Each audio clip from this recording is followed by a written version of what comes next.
What's going on, YouTube, and happy Thanksgiving. In today's video, I want to talk about the whole Strength Cartel big boy thing, everything that's been going on, and are they making it worse or are they making it better, right? On my channel, I try to stay right in the middle of things. I try not to pick sides and stuff. But today, I just want to ask a lot of questions kind of to like my viewers, the people that watch my videos, and I just want like your guys' opinion on are they making the right choices or the wrong choices? So if you've been following the Strength Cartel, Big Boy has a boxing video out. Uh, I don't know what. I don't think there was like exact intent in that. I mean, he said a chip on my shoulder, but I think he said that before. So I don't really know if the intent on that was to like call out all the people making videos on him or whatnot, stuff like that. But the stuff that makes me like kind of question is the Wes Watson merch. What is the point of that? Now I'm sorry if there's one person out of like right these three people that have really been uh, getting followed up on, right? So there's Cali Muscle, there's Big Boy, and there's Wes Watson. I know a lot of people. I mean, Bubba said it that out of the three of them, Cali Muscle is by far his least favorite. And for me, I would say it's Wes Watson that's my least favorite out of the three of them, right? I know Big Boy has done some, or apparently done some bad stuff, right? Like, I don't know. I'm not the super closest with any of these guys, right? So I don't know, like, all the details 100%. But from what we know that Big Boy probably has done some not so great things, apparently.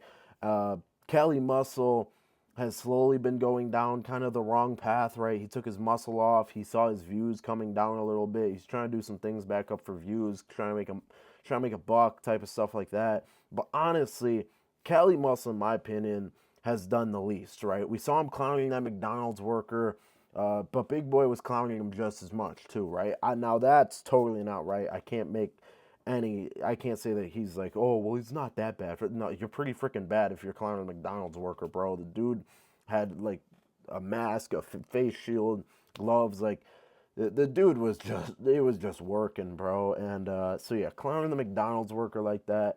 I can't say that Kelly Muscle's right for that. I also can't say that Kelly Muscle's saying that I was called from God to present you my program on how to make money. I can't say that he's right for that either. But honestly, he hasn't really done anything that I can find right now that has like changed anybody's life for good or really done anything bad. It's more just I see like a kind of desperation for views, desperation for some money maybe. But honestly, I mean everybody does that, so who am I to judge, right? So many people do stupid stuff for views, clout. I mean, I just did it the other day. I was benching 500 pounds in a turkey suit. He obviously clowning a McDonald's worker and pushing up on a McDonald's worker. That's probably a little bit different. That's probably a lot worse, no doubt about it. But Cali Muscle, I'd say probably the least out of the three. Uh, Big Boy, Big Boy. It's like it's weird story with him, right? I mean, this Rich Piana stuff. If you go to his comments, which I thought that this was a joke, if you go to his comments, bro, you will see screenshot. Or I'll try to put some screenshots if I can find some. You will see people comment, Rich Piano, Rich P. How is it stealing from Rich P? $500. Like the craziest stuff ever. And so what I will say is Big Boy's cases have been bad, but a lot of them have lacked some evidence, right? So, I mean, if we start off with him and Pitbull Torres leaving, I mean, that was just kind of like a split. I don't know why he went out to do a video on that. Honestly, I thought that was pretty stupid. We go on to Joey Stacks. It was just also a split. They both kind of made some drama out of it. They made some video out of it. Now, I don't know why he was clowning Joey Stacks, like in the one video when they were doing the bodyweight bench challenge. I mean, he was just talking like loads of crap. Bro was kind of just being a bully at that point. I don't understand the point of that either. But if we look at like Big Boy from those two, then it's not that bad. But the two worst things that Big Boy did at the start of his career and towards the most recent, the Rich Piana stuff. Now, these are all like allegations. I mean, there's a phone call out there that's pretty, it backs it up pretty good, I will say, of Rich Piana saying what happened. But Rich Piana in that phone call seemed to be more annoyed at his wife than he was at Big Boy.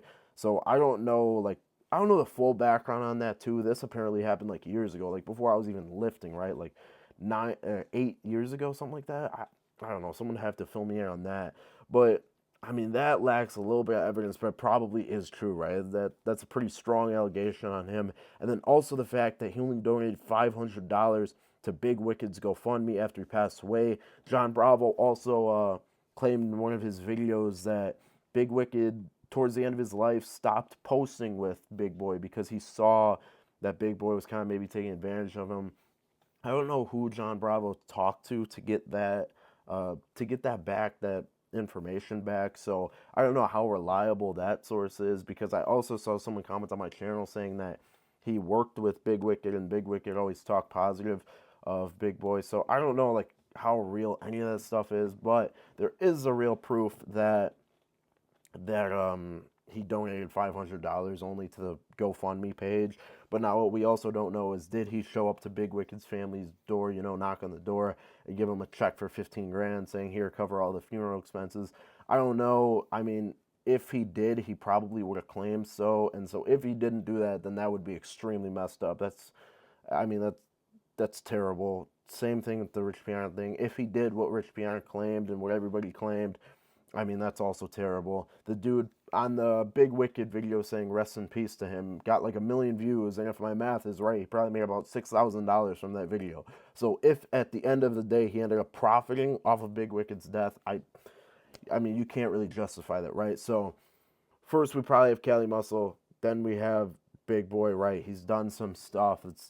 I don't know, but it's also kind of lacking a little bit of proof. And then my least liked is Wes Watson. And the reason I like Wes Watson the least out of them all, and I think he's probably the worst, is just because, I mean, the dude is just straight up with everything that he says. Like, he hasn't exactly done anything that wrong, but the dude is like the definition of what's killing my industry that I'm in, right? He's somewhat in the fitness industry. While you may say he's kind of like a rip-off Andrew Tate type of thing, I would also say he's in the fitness industry, and he's making the industry look like clowns, right? I mean, you would probably associate the guys who spam winter arc all over their story with like Wes Watson type of thing, right? I mean, this alpha beta male type of thing. I didn't even know that was still going on.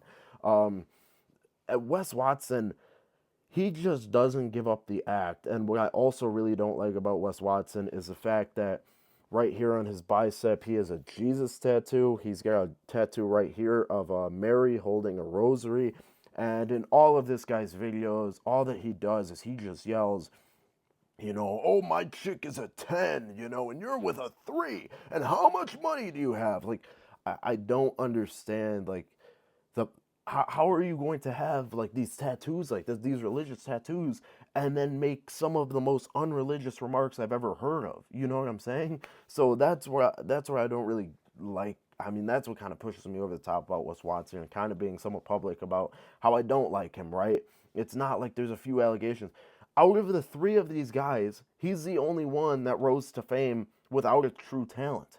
That's the truth of it, right? Cali Muscle, I think, could turn around his page easily. He could say, "I apologize for being mean to McDonald's worker. That video's been floating around. My course, we're not going to do that anymore. We're going to get back into fitness content how I once started." Because I loved watching Cali Muscle originally. I love watching. I mean, the dude was freaking huge. He had a talent. He looked great. He was great in front of the camera. That's why I liked him. Like, when I was young and when I was 12 years old, I would be watching Cali Muscle because he was great in front of the camera. I thought his videos were inspirational.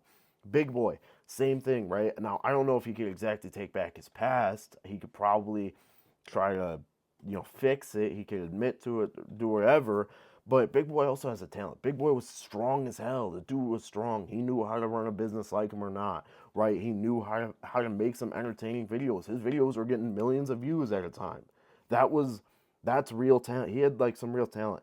I don't know if he could exactly just fix it with a snap of his fingers, right? Because like I said, some of these things that I mentioned, I don't even know if you could take those back, right? These are pretty bad things if they're true, but you could try to move forward, right? Like Cali Muscle. Cali Muscle doesn't have much to fix, bro. All he's got to do is say, "I'm sorry for using, God related to making money. I was just trying to make some profit. I refunded everybody off the program." Maybe say, like, "I'm sorry about the McDonald's worker," right? I mean, that's an easy fix for Cali Muscle. Big Boy could at least try to start going in the right direction. But this Wes Watson dude, the dude came up off of screaming on the camera how he's an ex-felon and how you need to listen to him because he's worth millions and he's got WW on his chest. So what does a recent Strength Cartel drop have? A WW on a jacket. And all I can think about is like, how does this relate to what the Strength Cartel started as? Why are they doing this? You know what I mean? I'm not gonna give my opinion much on this, but like, think like, what's the point of this? Honestly, like that's my question. What's the point of doing this Wes Watson release when Wes Watson isn't a powerlifter? Everybody that watches Strength. All right, so brief intermission. I'm not sure if it's actually a release or not, but I don't know like the point of them wearing Wes Watson stuff like that. Cartel is like, let's watch them lift some heavy stuff, bro. Like when I was 13, starting out, I'd watch a Strength Cartel. These dudes are super strong. I love watching Big Boy do 1,000-pound trap hard deadlift, right? I'd want to wear Strength Cartel because I was repping like, yeah, some strong dudes. Why is anybody gonna want to wear Wes Watson merch? Like, what is the point of that? I don't understand, right? So is the Strength Cartel, is Big Boy, is Kelly Muscle, are Wes Watson, is any of them handling this correctly? And go in the comments below and let me know. Honestly, I don't know why, like, bro, I don't know why Cali Muscle's still there. Because all of them, seriously, I think Kelly Muscle could just fix his reputation so fast. All the dude's got to do is just break off. You know what I mean? So I don't have a direct problem with any of them. Like I said, Wes Watson definitely ticks me off the most out of all of them because he came up off of no real talent. The dude just yells at a phone. So you got we're not gonna do too much of that, but you know what I mean. So I don't know. Give me your opinions down below. Blakewendt signing out. Peace.